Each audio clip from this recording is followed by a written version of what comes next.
যেটা দেখা যাচ্ছে যে ঘটনাস্থলটা যে বোমা লোপাট করার কথা বলা হচ্ছে, কি বলবেন? গতকাল সুপ্রিম কোর্টও তো সেটা পুলিশকে এবং প্রশাসনকে বলেছে। প্রশাসন প্রথম থেকে ব্যাপারটাকে যে গা ছাড়া ভাবছিল, সুপ্রিম কোর্টও সে কত জায়গাটা ধরেছে। সুতরাং এটা তো আমাদের বলার অপেক্ষা রাখলে সারা দেশ সারা পৃথিবী কতটা জানতে পেরে গেছে। কালকে আপনি বলছিলেন যে ঘটনাস্থলটা নষ্ট করে দেওয়া হয়েছে, হ্যাঁ, কিছুটা তো নষ্ট করা গেলে সিবিআই এতদিন সময় লাগতো না মনে হয়। আপনারা সিবিআই এখন অন্যভাবে চেষ্টা করছে প্রমাণ জোগাড় করার। অন্যভাবে মানে আপনাদের এই যে পলিগ্রাফ টেস্ট করবে, সেটা সেটা তাদের ব্যাপার, কি করছে। আপনাদের সঙ্গে কিছু জানতে চাওয়া হয়েছে কিসকে? সিবিআই এর তরফ থেকে? হ্যাঁ, অবশ্যই আমাদের তো 6 ঘন্টা ধরে আমাদের বিভিন্ন কথাবার্তা বলা হয়েছে, কি কি বিষয় আমরা জানি সেগুলো আমরা সিবিআইকে যেটা বলার বলেছি। এবং সিবিআই এর উপরে আমরা এটা বলতে চাইছি, আমরা তো একটা ভালো এজেন্সি চেয়েছিলাম, সিবিআই একটা ভালো এজেন্সির মতো একটা দৃষ্টান্ত স্থাপন করবে এই ব্যাপারটা। অনেকে দেখা যাচ্ছে ধৈর্য হারাচ্ছে, এটা আমরাই ধৈর্য হারাচ্ছি, প্রতিদিন 14 দিন হয়ে গেল কোনো রেজাল্ট পাইনি, স্বাভাবিক ব্যাপার। মানে কিভাবে মানে কি বলতে চাইছেন? বলতে চাইছি সবাই একটু তৎপর হয়ে কাজটা করুক, এবং সিবিআই এর উপর যে মানুষের যে আস্থা আছে, সেই আস্থা রেখেই কাজটা, আমরাও আস্থা রেখেছি যখন, সেই আস্থা রেখে এত বড় ঘটনা তদন্ত করে কিছু একটা কুল কিনারা করুক। তারা তো কোনো কুল কিনারা এখনো করতে পারেনি। আজকে যে ব্যাপারটা বলা হচ্ছে যে কোথায় ওকে মেরে ফেলা হয়েছে সেই বিষয়টা স্পষ্ট সেটা তো সুপ্রিম কোর্টে এই প্রশ্নটা তুলেছে, নিশ্চয়ই কিছু ব্যাপারটা বোঝা গেছে। আপনারা যখন প্রথম গেছিলেন, হ্যাঁ, দেখতে গেছিলেন, হ্যাঁ। তখন আপনাদের কি বলা হয়েছিল? সেই তো তখন আমাদের ডেকে নিয়ে গিয়ে বসিয়ে রাখা হয়েছে 4.5 ঘন্টা, তো অনেকদিন ধরেই আপনাদের মাধ্যমে বলেছি। একটা কথা বলছি আবারই, সেই ছাত্ররা যে আন্দোলন করছে সেই আন্দোলনের পাশে আমরা আছি, প্রয়োজন হলে এরপরে আমরাও গিয়ে ওদের সঙ্গে যোগ দেবো, এটাই বলতে পারি। কারণ আমরা বিচার চাই, সোজা কথা হচ্ছে আমাদের একটা সব পরিষ্কার কথা, আমরা এর একটা বিহিত এবং বিচার চাই। আপনারা কি আরজি করে গিয়ে আন্দোলনে যোগ দিতে চাইছেন? যে কোনো জায়গায় নিরপেক্ষভাবে যে আমাদের ডাকবে আমরা তাদের সঙ্গে গিয়ে আন্দোলনে যোগ দেবো। কারণ আমাদের এখন দেখতে আমরা পাচ্ছি ছাত্রদের সঙ্গেই থাকতে চাই। ছাত্ররা আমাদের জন্য প্রতিবাদ করছে। আমাদের একটা মেয়ে চলে গেছে, সমস্ত মেডিকেল স্টুডেন্টদের এখন আমরা ছেলে মেয়ে মনে করছি, এবং আমরা সব সময় ওদের পাশে থাকবো। ওরা কি আপনাদের অনুরোধ করেছে কিছু? না, না। মানে শুনুন, আমাদের মাধ্যম হচ্ছে আপনারা এত সহযোগিতা করছেন, কেউ কেউ একটু ভুল ত্রুটি করে ফেলছে, সে ঠিক আছে। আপনারা যে এতটা সহযোগিতা করছেন, এই ব্যাপারটাকে এতদূর যে ছড়িয়ে পড়েছে আপনাদের জন্যই ছড়িয়ে পড়েছে, এই জন্য আপনাদেরও বারবার ধন্যবাদ জানাই। নৃশংস হত্যাকাণ্ড, অথচ সেই হত্যাকাণ্ডর পর সেখানে অস্বাভাবিক মৃত্যুর মামলা রুজু করা হলো। হ্যাঁ, সে তো সবাই, সুপ্রিম কোর্টও কালকে বলেছে। বিষয়টাকে তো প্রথম থেকেই একটা মানে গুলিয়ে দেওয়ার চেষ্টা হচ্ছে আর কি। ধামাচাপা দেওয়ার চেষ্টা। হ্যাঁ, গুলিয়ে দেওয়ার চেষ্টা হচ্ছে, মেইন হচ্ছে বিষয়টাকে গুলিয়ে দেওয়ার চেষ্টা হচ্ছে।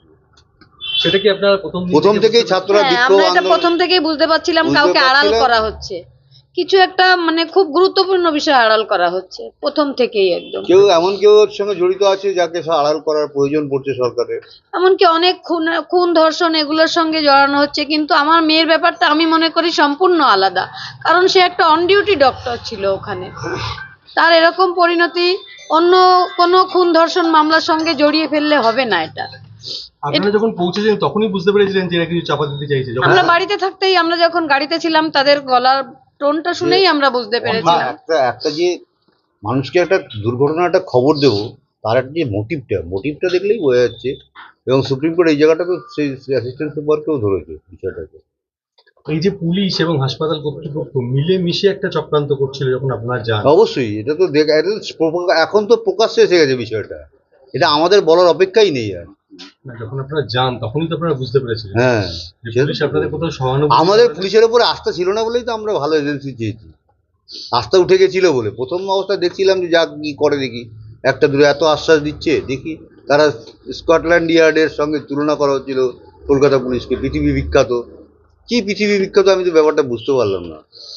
এখন ব্যাপারটাকে গুলিয়ে দিয়ে এমন একটা পরিস্থিতি তৈরি করা হয়েছে, দেখা যাক কি হয়। এখন সিবিআই কতটা এগিয়ে যেতে পারে, সিবিআইয়ের উপরে আস্থা রাখছি, এবং সিবিআইকে এই কথাটাও বলছি, তাদের উপরে যে আমরা আস্থা রেখেছি এরকম একটা বিষয় নিয়ে তারা খুব তৎপর হয়ে কাজটা করুক আরও, এটাই আমি চাইছি সিবিআই। আজকে সন্দীপ ঘোষ এবং অন্যান্য 4 জুনিয়র ডক্টরদের যে পলিগ্রাফ টেস্ট হবে, সেটা এই বিষয়টা আমরা তো বুঝি না। কি সত্য বেরিয়ে আসতে পারে? কারণ এতদিন দীর্ঘ জেরা করা হচ্ছে সন্দীপ ঘোষ। নিশ্চয়ই কোনো সিবিআই দায়িত্ব নিয়েছে, তাদের ব্যাপার, আমরা কি করে বলবো বলুন? আমরা কোনো একটা জায়গা থেকে বলা হচ্ছে যে সিবিআইও কিছু করতে পারছে না, সেই আস্থা। সেটা তো আমরা আস্থা হারাচ্ছি। আমরা একটা দিন যাচ্ছে আর আস্থা হারাচ্ছি। একটা দিন আমাদের এখন এক বছরের থেকেও বেশি। আমরা একমাত্র মেয়েকে হারিয়েছি, এবং যেখানে সে স্বপ্ন পূরণ করতে গেছিল সেখানেই তার সমস্ত স্বপ্ন শেষ হয়ে গেছে। এবং তাকে নিয়ে আরো কিছু অপপ্রচার বিভিন্ন একদম একদম। কিছু কিছু তো হচ্ছে মিডিয়া। কালকে আমাদের বলার পর থেকে দেখছি অনেকেই ফেসবুকে তাদের পোস্টগুলো সরিয়ে দিচ্ছে, হচ্ছে। সোশ্যাল মিডিয়া থেকে অনেক পোস্ট করাচ্ছে। আপনারা কি কোনো আইনগত পদক্ষেপ নেবেন এর ব্যাপারে? সে তো আমরা নয়, তো সুপ্রিম কোর্ট তো বলেই দিয়েছে। বলেছি, এবং মানে সুপ্রিম প্রশাসনের কোর্টেরও উপর বলা- আমরা বলেছি যে এটা যাতে না হয়, আমার মেয়েকে নিয়ে যেন ব্যবসা না হয়। সে সুপ্রিম কোর্টে গতকাল বলেছে যাতে একটা সোশ্যাল জিনিস বলা হচ্ছে মিডিয়াতে যে ওকালত নামাতে আপনাদের সই করা নিয়ে একটা বিতর্ক হচ্ছিল, এই বিষয়টা একটা প্রবলেম তৈরি হয়েছিল, সেই প্রবলেমটা মিটে গেছে। সেটা কি মানে বিকাশ বাবু না, এটা নিয়ে ব্যাপার ওটা ভুল বোঝাবুঝি হয়েছিল। আচ্ছা। এই ব্যাপারে আমরা মন্তব্য করবো না, যা হওয়ার হয়ে গেছে, আর মিটে এই গেছে। যে- এই যে ডাক্তারদের দীর্ঘদিনের যে বিক্ষোভ চলে, তাতে এই একটা রাষ্ট্রপক্ষ থেকে বলা হচ্ছে যে স্বাস্থ্য পরিষেবা ব্যাহত হচ্ছে, এই ব্যাপারে আপনার কি? তারা তো ব্যবহার করতে চেয়েছেন বলেই হচ্ছে, নইলে ছাত্রদের মনে যে আজকে ক্ষোভটা কেন তৈরি হয়েছে সেটা তো তাদের সেটা বিচার করতে হবে। সেই ক্ষোভটা প্রশমন করার চেষ্টা করুক সরকার, সরকারের দায়িত্ব সেটা। সেটা তো ছাত্রদের কোনো দোষ নেই। ছাত্ররা আজকে মানে আজকে যে এখানে করতে, তারা ছাত্ররা সবাই রুগী দেখতে, পেশেন্টদের চিকিৎসা করতে পছন্দ করে, কিন্তু তারা করছে না কেন? এই জন্যই তাদের মধ্যে যে ক্ষোভ তৈরি হয়েছে, ক্ষোভ সরকার প্রশমন করুক। আর এই ক্ষোভ তো দীর্ঘদিনের, মানে আপনার মেয়েও তো এই ক্ষোভের কথা অনেকটা বলেছেন, কিছুটা তো আমাদেরও বলেছে, এটা তো বহু দিনে ওই না এই ধরনের আমরা তো ট্রিটমেন্ট করতে পারছেন খোলসা করে বলেনি এটা আমাদের সঙ্গে। না, উনি একবার বলছিলেন যে ট্রিটমেন্ট করতে কিছু সমস্যা হবে। হ্যাঁ, সে তো হতোই, বড়রা সিনিয়র ডাক্তাররা বাধা দিত, তারপরে বিভিন্ন জায়গাতে পেশেন্টরা এসে সহজে ভর্তি হতে পারতো না, একটা দালাল চক্র ছিল হসপিটালে, আচ্ছা। সেটা তো আপনারা প্রকাশ্যে এখন দেখতেই পাচ্ছেন। মানে উচ্চশিক্ষার ক্ষেত্রে একটা দালাল চক্র কাজ করে, মানে সে তো করেই, সে তো আপনারা যারা এই সমস্ত যে আছে উচ্চশিক্ষার তারা ঠিক বলছে, মানে উচ্চশিক্ষার ক্ষেত্রে একটা দালাল চক্র কাজ করে, মানে সে তো করেই, সে তো আপনারা যারা এই সমস্ত যে আছে উচ্চশিক্ষার তারা ঠিক জানে। আমরাও অনেক আগে জেনেছি, অনেক বিষয় আছে। না, এই সমস্ত কথা আলোচনা করা যাবে না, সেটা প্রশাসনের ব্যাপার, প্রশাসন এটা দেখুক ভালো করে। আর যত যেখানে মানে কি বলবো, এখানে কোটি কোটি টাকার খেলা চলে, কারা মানে তাতে জড়িত তারা? প্রশাসন জড়িত, সব যারা হসপিটাল পরিচালনা করে, প্রশাসন যারা দেখে তারাই জড়িত।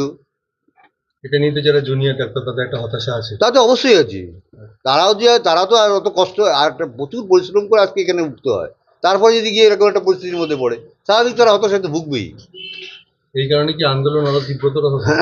হচ্ছে তো, আরো তীব্রতর যতদিন না বিচার হয় আন্দোলন আরো তীব্রতর হোক, আমরাও চাই সবাই আন্দোলন হোক, এবং তারাও একটা সেফ জায়গায় থাকুক। সবাই আর সেটা চায় যে আমি কাজ করছি, আমি যেন সেফ জায়গায় থাকতে পারি। কোথাও কি মনে হচ্ছে না যে রাজ্য সরকার বিচারিতা করতে সুপ্রিম কোর্টে ওটা করছিলই, সে তো করছিলই, এখন প্রিন্সিপালকে দিয়ে ডিফেন্ড করছে, এই বিষয়টা কি বলবেন? সেটা শুনুন, এটা তো পুরো রাজ্য সরকারের বিষয়, রাজ্য সরকার চিন্তা ভাবনা করবে। এবার আমাদের দেশের যে আইনগত যে পজিশন পরিস্থিতি সেই অনুযায়ী কাজ হচ্ছে, এগোচ্ছে। আপনারা এখন রাখুন, আমরা আর আপনাদের সঙ্গে কথা বলছেন।